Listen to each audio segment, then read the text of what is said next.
Hey everybody, welcome to day 9 of the 90-day challenge, the volunteer recruiting challenge, where I'm attempting to recruit 50 volunteers over the course of 90 days. Okay, I think we're on like day 9 or 10. It's hard to keep track of this, but we are in the midst of planning our first of many volunteer orientations. This is the volunteer recruiting engine that I love, that I just feel like it helps move volunteers into your volunteer recruiting process.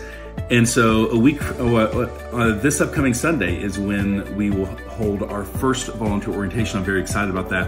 And so yesterday we talked a little bit about what the event is, and I started putting that together, and we have the event on our website, and we're going to start promoting it real soon, start sending it out to potential volunteers. But I want to talk a little bit about the experience, like why do we do it, and what it is. We'll talk why later, but let's talk about what it is. And ultimately, the bottom line is the volunteer orientation is a volunteer experience. I want people to experience our kids ministry or our student ministry or whatever ministry is doing the volunteer orientation, where they can see it, feel it, smell it, hear it, experience it. And I just feel like it's a more powerful recruiting mechanism than just an email or a phone call or even a conversation in the lobby or the courtyard. It's just better. So a lot of care goes into that. We like to create a space where we have a little bit of food. We have some snacks, we have donuts and fruit, bagels, or juice, water, coffee, soft drinks. Like we make it fun, and we actually kind of showcase, like, we love to take care of our volunteers. And so even here at our volunteer orientation, we want to pay attention to your tummies. And so that's always like a fun experience. We want to do the orientation in a place that is appealing. So in every church I've been at, I've had to create space. The space I'm at right now is literally, it used to be a closet. 6 months ago, it was a closet.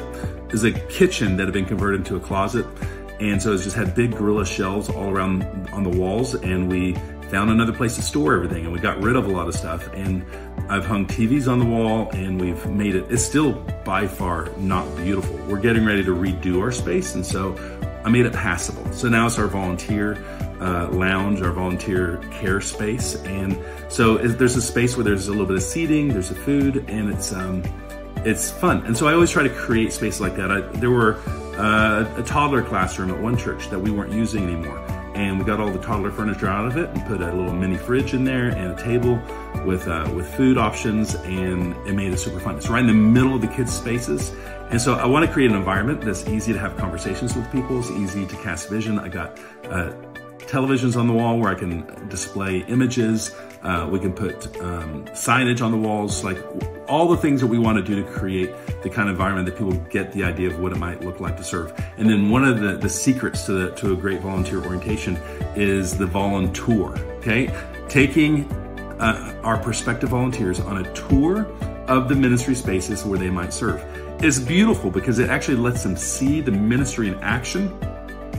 That way, if they have questions or doubts or concerns about what it is that they would actually do, they get to actually see it in person. They get to imagine themselves doing the ministry job that they're applying for, that they're interested in. They get to see people that they'll get to work alongside. They'll actually, along the tour, they'll get to meet some of the coaches and some of the volunteers.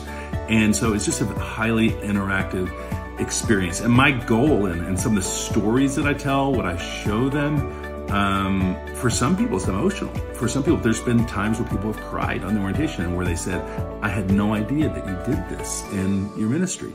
And so that's what we want to create, because it's so much easier to say yes when you're in that kind of experience. Now at the Ridge, we're kind of crammed in tight in a kids hallway. It's not easy to get into the rooms. And so the benefit that I have right now is we're getting ready to move in to some brand new space. So our tour is a brief little tour through our existing kids spaces, but then we get to walk into our new space that nobody's seen yet. And so it feels very behind the scenes, feels very exciting. And so we try to tell really compelling stories. We'll begin to cast vision for the stories we'll tell once we're in this space and the kind of ministry we get to do.